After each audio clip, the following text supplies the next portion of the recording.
আসসালামু আলাইকুম। Mathematic x ব্যাকবেঞ্চের YouTube চ্যানেলে তোমাদের সবাইকে স্বাগতম। আজকে আমরা মূলত আলোচনা করব হচ্ছে যে ক্লাস 9-এ ওঠার পর তুমি কোন দিকে যাবা, সায়েন্সে যাবা না কমার্সে যাবা না আর্টসে যাবা। ঠিক আছে, এই জিনিসটা বোঝার জন্য তোমার নিজেকে আগে দুইটা প্রশ্ন করা লাগবে। কি প্রশ্ন? ফার্স্ট ওয়ান হচ্ছে তোমার এইম কোন দিকে। এখন তোমার যদি ইচ্ছা থাকে যে তুমি ডাক্তার হবা, তুমি কমার্স পড়লে কিন্তু ডাক্তার হবা না। বা তোমার যদি ইচ্ছা থাকে ব্যাংকার হবা, তাহলে তুমি সায়েন্স পড়লে তুমি ব্যাংকার হবা না। ঠিক আছে, তাইলে ফার্স্ট থিং হচ্ছে নিজেকে আস্ক করা যে তোমার এইম কি। একটা জিনিস হচ্ছে যে তোমার মাথায় কোন জিনিসটা প্রেশার ছাড়াই তুমি নিতে পারো। ঠিক আছে, মানে কোন জিনিসটা খুব অল্প সময়ে তুমি ক্যাচ করতে পারো অ্যান্ড ওইটা থেকে আউটপুট, মানে এক্সামে বা কোথাও লিখলে তোমার আউটপুট ভালো আসে, তুমি ভালো লিখতে পারো, নিজে বুঝো, অন্য কাউকেও বুঝাইতে পারো, এমন জিনিস। ঠিক আছে, তো আমি যদি প্রথমে আলোচনা করি যে সায়েন্সের বিষয় নিয়ে, তাহলে আমি বলবো যে তোমরা ক্লাস 8-এ বিজ্ঞান বই পড়ছো। বিজ্ঞান বই পড়ছো না? প্রথম অধ্যায়ে কি আছে? প্রথম অধ্যায়ে আছে হচ্ছে Porifera, Cnidaria, Platyhelminthes, Nematoda, Annelida, Arthropoda, Mollusca, Echinodermata, Urochordata, Cephalochordata, Vertebrata, এইসব প্রাণীর শ্রেণীবিন্যাসগুলো আছে না? হ্যাঁ, এইগুলা পাইছো। 2 নম্বরের অধ্যায়ে কি পাইছো? কোষ পাইছো, মিওসিস, মাইটোসিস, প্রোফেস, প্রোমেটাফেস, এই ধাপগুলা পাইছো না? 3 নম্বরে কি পাইছো? ব্যাপন, অভিস্রবণ, প্রচ্ছেদন, আদর্শ ফুল, সমন্বয়, নিঃসরণ, বাস্তুতন্ত্র, এগুলো তোমরা পাইছো না? তো তোমার যদি এই সব জিনিসগুলো ভালো লাগে বা এইসব বুঝতে তোমার মাথায় প্রেশার না নেওয়া লাগে, তাহলে সচরাচরভাবে বলা যায় যে তুমি সায়েন্সের দিকে আগাতে পারো। মূলত সায়েন্সে হচ্ছে 4টা বিষয় আছে। ঠিক আছে, 4টা বিষয় কি কি? ফার্স্ট হচ্ছে তোমার বলা যায় যে বায়োলজি, সেকেন্ড বলা যায় কেমিস্ট্রি, থার্ড বলা যায় ফিজিক্স, অ্যান্ড ফোর্থ হচ্ছে হায়ার ম্যাথ। তো বায়োলজিতে কি কি নিয়ে আলোচনা করে? ওই যে তুমি পরিফেরা, নিডারিয়া পড়ছো, এইগুলো এখন একটু বিস্তৃত হয়ে যাবে, 5টা রাজ্য আসবে। এইগুলা পড়ো হচ্ছে প্রথম অধ্যায়ে। দেন তুমি পড়ছো বৈজ্ঞানিক নামকরণ, ক্যারোলাস লিনিয়াসের, এইগুলো আসবে হচ্ছে প্রথম অধ্যায়ে। তারপরে কি আসবে? ওই যে আদর্শ ফুল পড়ছো, ওইটাও এখানে আছে। তারপরে তুমি সমন্বয় নিঃসরণ পড়ছো, এটাও আছে। নিউরন, এটাও এখানে আছে। দেন বাস্তুতন্ত্রের টপিকগুলো এখানে আছে। তো তারপরে আসে হচ্ছে কেমিস্ট্রি। কেমিস্ট্রিতে কি আছে? এইখানে এই সাবজেক্টটা একটু মোটামুটি ধরনের কঠিন। তুমি এইটে পড়ছো না যে হাইড্রোজেন, হিলিয়াম, লিথিয়াম, ইলেকট্রন বিন্যাস করছো না 2, 8, 1, এইভাবে ওই জিনিসগুলো এইখানে বিস্তৃত হয়ে যাবে, বড় হয়ে যাবে। ঠিক আছে, বিভিন্ন ধরনের বিক্রিয়া আসবে, মৌল আসবে, অণু, পরমাণু, তারপরে রাসায়নিক বিক্রিয়া, জীবাশ্ম, খনিজ সম্পদ, এইসব জিনিসপাতি এখানে আসবে। ফিজিক্সে কি আসবে? ফিজিক্সে মূলত তোমার বল, গতি, কাজ ক্ষমতা, শক্তি, আলো, এইগুলো নিয়ে আলোচনা করবে। দেন তোমার স্থির তড়িৎ, এসব নিয়ে হচ্ছে ফিজিক্সে আলোচনা হবে। হায়ার ম্যাথে কি হবে? হায়ার ম্যাথে তুমি যেহেতু সাধারণ গণিতটাই অনেকের কাছে কঠিন লাগে, তো হায়ার ম্যাথ মানে হচ্ছে উচ্চতর গণিত, মানে গণিতেরও উপরের ধাপ যেটা। ঠিক আছে, তো হায়ার ম্যাথে কি কি থাকবে? কমপ্লেক্সের মধ্যে তোমার থাকবে হচ্ছে ত্রিকোণমিতি, অসীম ধারা, তারপরে হচ্ছে তোমরা জেনারেল ম্যাথে করবা হচ্ছে সসীম ধারা, যেটা তোমরা প্যাটার্ন করছো না, এইটা প্যাটার্নটাই এখন এখানে বড় হয়ে এখন তুমি বলবা এটারে হচ্ছে ধারা। ঠিক আছে, জেনারেল ম্যাথে করবা সসীম, হায়ার ম্যাথে করবা অসীম। ত্রিকোণমিতি জেনারেল ম্যাথে একটু সহজ, হায়ার ম্যাথে কঠিন। এইভাবে সেট, ফাংশন, বীজগাণিতিক রাশি, এই সব কিছুই তুমি করবা, সম্ভাবনা করবা, স্থানাঙ্ক জ্যামিতি করবা, এই সব জিনিস করবা। তো এই সব কিছু হচ্ছে তুমি পাবা হচ্ছে সায়েন্সে পড়লে। ঠিক আছে? তো এখন কথা হচ্ছে যে যদি তোমার এইসব জিনিস ভালো লাগে, তুমি এইটা যেগুলো করে আসছো, স্পেশালি তোমার যদি ম্যাথ ভালো লাগে, এই যে বিজ্ঞানের এই টপিকগুলো ভালো লাগে, বা রাসায়নিক বিভিন্ন বিক্রিয়া ভালো লাগে, বিভিন্ন জিনিসের এক্সপ্লেনেশন সম্পর্কে জানতে ইচ্ছা করে, তাইলে তোমার সায়েন্সের দিকে আগানো উচিত। তো আমি যদি এখন কমার্সের নিয়ে আলোচনা করি, তাহলে কমার্সের জন্য তুমি কি করবা? কমার্সের জন্য তোমার মূলত তোমরা হচ্ছে ম্যাথ করছো না, সরল মুনাফা, চক্রবৃদ্ধি মুনাফা।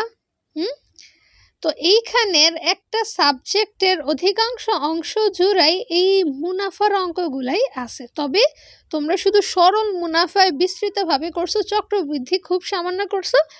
এইখানে চক্রবৃদ্ধি সবচেয়ে মানে বিস্তরভাবে আলোচনা করা হয়েছে। তো এইখানে সাবজেক্ট হচ্ছে তোমার 3টা।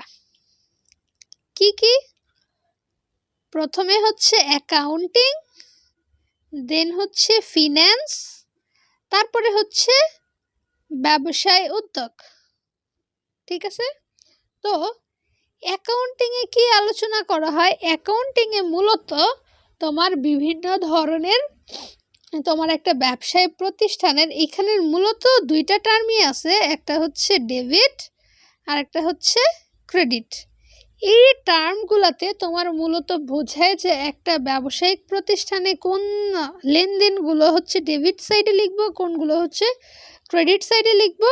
এইটা থেকে তোমার হচ্ছে জাবেদা করে, এই ডেবিট ক্রেডিট দিয়ে জাবেদা, খতিয়ান, রেওয়ামিল, এইসব নিয়ে হচ্ছে এই অ্যাকাউন্টিংয়ে আলোচনা করা হয়। ফিন্যান্সে কি নিয়ে আলোচনা করা হয়? ফিন্যান্সে তোমার মূলত হচ্ছে ওই যে অর্থের সময় মূল্য, টাইম ভ্যালু অফ মানি, দেন হচ্ছে তোমার বন্ড, শেয়ার, এইগুলা নিয়ে আলোচনা করা হয়। তারপরে হচ্ছে তোমার ক্যাপিটাল বাজেটিং, ঝুঁকি, আয়, এইসব নিয়ে হচ্ছে এইখানে আলোচনা করা হয়। তারপরে হচ্ছে ব্যবসায়ী উদ্যোগ। ব্যবসায়ী উদ্যোগটা এখানে সহজ। ঠিক আছে? তুমি নিজে নিজে পড়লেও পারবা, কিন্তু ফিন্যান্স আর অ্যাকাউন্টিংটা হচ্ছে তুলনামূলক কঠিন। তো এইটার ভবিষ্যৎ কি? এই কমার্স থেকে পড়ে তোমার যদি মানে ব্যাংকিং সাইডে যাওয়ার ইন্টারেস্ট থাকে, তাহলে এটা করতে পারো। বা তোমার যদি Chartered accountant, audit officer, audit করতে আসে না, ওই যে বিভিন্ন মুভিতে দেখায় যে কোনো একটা বড় প্রতিষ্ঠানে অডিট করতে গেছে, ওইটা হচ্ছে এই কমার্স ব্যাকগ্রাউন্ডের। আরও নানা ধরনের তুমি কাজ করতে পারো। এই যে সায়েন্স, আর্টস, কমার্স, বোথ, এই 3টাতেই যদি তুমি পড়ো, তুমি যদি চাও ইন ফিউচার বিসিএস এক্সাম দিও, 3টা থেকে পড়েই তুমি দিতে পারবা, ওইটা চিন্তার বিষয় না। তো এইটা গেল হচ্ছে আমাদের কমার্সে। তো এখন যদি আমি আর্টস নিয়ে তাকাই, তো আর্টসে কি হয়? আর্টস মানুষ মনে করে যে একদম পচা, জঘন্য বাচ্চারা হচ্ছে আর্টসে যায়, আর্টসে পড়া খুব সহজ। কিন্তু আর্টসে প্রচুর ধরনের মানে কষ্ট আছে, এইগুলা সব মাথায় রাখা, লিখা বিরাট কষ্টের। তো আর্টসে মূলত সাবজেক্ট হচ্ছে তোমার 3টা। ফার্স্টে হচ্ছে হিস্ট্রি, জিওগ্রাফি, আর হচ্ছে সিভিক্স। ঠিক আছে? তো হিস্ট্রিতে কি আছে? হিস্ট্রিতে মূলত তোমার হিস্ট্রি শব্দটার উৎপত্তি, হিস্ট্রির উপাদান, 2 ধরনের, লিখিত, অলিখিত। তারপরে তোমার বিশ্বের বিভিন্ন সভ্যতা, মেসোপটেমীয় সভ্যতা, গ্রিক সভ্যতা, রোমান সভ্যতা, সিন্ধু সভ্যতা, মিশরীয় সভ্যতা, এইসব নিয়ে আলোচনা। তারপরে হচ্ছে তোমার বিভিন্ন রাজাদের কাহিনী, আলেকজান্ডার থেকে শুরু করে তোমার শশাঙ্ক, পাল বংশের গোপাল, তারপরে হচ্ছে সেন বংশের বিজয় সেন, লক্ষণ সেন, সামন্ত সেন, এই বিভিন্ন ধরনের কথাবার্তা। তারপরে হচ্ছে ইখতিয়ারউদ্দিন মোহাম্মদ বিন বখতিয়ার খলজি, সেখান থেকে তার 3টা খলজি, বিভিন্ন সুবেদার, ঈসা খাঁ, তারপরে হচ্ছে নবাব সিরাজউদ্দৌলা, আলীবর্দী খাঁ, তারপরে তোমার পলাশির যুদ্ধ, ফকির সন্ন্যাসী আন্দোলন, এই কি মানে বিভিন্ন ধরনের ঘটনা, বঙ্গভঙ্গ, তারপরে হচ্ছে তোমার লাহোর প্রস্তাব, ২টা ভাগ করা দ্বিজাতি তত্ত্বের ভিত্তিতে, তারপরে সেখান থেকে নানা ধরনের আন্দোলন, মুক্তিযুদ্ধ পরবর্তী ঘটনা, এই সব কিছু নিয়েই হচ্ছে তোমার এই হিস্ট্রি সাবজেক্টটা। তারপরে কি? তারপরে হচ্ছে জিওগ্রাফিতে কি আছে তোমার? জিওগ্রাফি মানে হচ্ছে ভূগোল। ভূ মানে হচ্ছে পৃথিবী, গোল মানে হচ্ছে বর্ণনা করা। তার মানে পৃথিবীর বিভিন্ন স্থানের বর্ণনা করবে, যেমন দ্রাঘিমা রেখা, তোমার ম্যাপ সম্পর্কিত আলোচনা, ম্যাপের বিস্তর বর্ণনা। মানে এখন বাংলাদেশে যদি 10টা বাজে, ইন্ডিয়ায় 10:30 বাজে, এটা কেন বাজলো? তারপরে হচ্ছে মানে দ্রাঘিমার পার্থক্যের কারণে যে এটা হইলো, বাংলাদেশ বা অন্য কোনো দেশের সময়ের পার্থক্য, স্থানীয় সময়, আন্তর্জাতিক তারিখ নির্ণয়, এইসব বিভিন্ন ধরনের আলোচনা। তারপরে হচ্ছে তোমার বিভিন্ন ভূমিরূপ, ভূত্বক, গুরুমণ্ডল, কেন্দ্রমণ্ডল, তারপরে হচ্ছে তোমার সমুদ্রের ভূমিরূপ বা বিভিন্ন প্রাকৃতিক দুর্যোগ, আমাদের যে 8টা গ্রহ আছে, এই সব কিছু নিয়ে হচ্ছে তোমার জিওগ্রাফিতে আলোচনা করা হয়। সিভিক্সে কি আলোচনা করা হয়? সিভিক্স মানে হচ্ছে পৌরনীতি ও নাগরিকতা, মানে নাগরিকতার সাথে সম্পর্কিত সব কিছু আলোচনা করা হয়। একটা রাষ্ট্র কিভাবে চলে, প্রধানমন্ত্রীর ক্ষমতা কি, রাষ্ট্রপতির ক্ষমতা কি, এই সব কিছু তোমার হচ্ছে পৌরনীতিতে আলোচনা করা হয়। এখন এই দিকে তোমার ডাইভার্ট হওয়ার কারণ হচ্ছে, যদি তোমার এসব পড়তে ভালো লাগে তাইলে তুমি হচ্ছে এই দিকে আসবা। এমন না যে যেই স্টুডেন্টটা হচ্ছে খুব খারাপ সেই আর্টসে যায়। আর্টসের খুব ভালো ভালো স্টুডেন্ট আছে এবং প্রত্যেক বছরই ভালো অ্যামাউন্টের স্টুডেন্টই এসএসসিতে A+ পায় হিউম্যানিটি গ্রুপ থেকে। তো এইটা কোনো ফ্যাক্ট না যে তুমি একবারে খারাপ হইলে তুমি আর্টসে আসবা, এমন না। তোমার ইন্টারেস্ট যেখানে কাজ করবে, তোমার মাথা যেখানে তাড়াতাড়ি খুলবে, ওইখানেই তোমার পড়া উচিত। তো হিউম্যানিটির ক্যারিয়ার কি? হিউম্যানিটিতে তোমার হচ্ছে ল টাইপের, তোমার ব্যারিস্টার বা হচ্ছে লয়ার, এই ধরনের কাজগুলো হচ্ছে হিউম্যানিটিতে বেশি হয়। বা আরও অন্যান্য ধরনের তুমি হচ্ছে নৃতত্ত্ব নিয়ে কাজ করতে পারো বা বাংলাদেশের বিভিন্ন সরকারি পর্যায়েও যাইতে পারো। তো সব কিছু ভেবেই এখন মাত্র জানুয়ারির আজকে হচ্ছে 10 তারিখ, সব কিছু ভেবেই তুমি একটা গ্রুপে যাবা, তোমার যেখানে ইন্টারেস্ট ওখানেই যাবা, ঠিক আছে? তাহলে হবে কি, তুমি আউটপুটটা ভালো পাবা। এখন তুমি হচ্ছে মুখস্থ করতে পারো না বা কিছু বুঝো না, এখন যদি তুমি সায়েন্স নাও তাইলে তুমি হচ্ছে মানে মানুষ হচ্ছে নিজের পায়ে নিজে কুড়াল মারে, তুমি হচ্ছে কুড়ালের মধ্যে লাফ দিবা, এমন একটা অবস্থা। তো আজকের ক্লাস এই পর্যন্তই। আসসালামু আলাইকুম, ফি আমানিল্লাহ।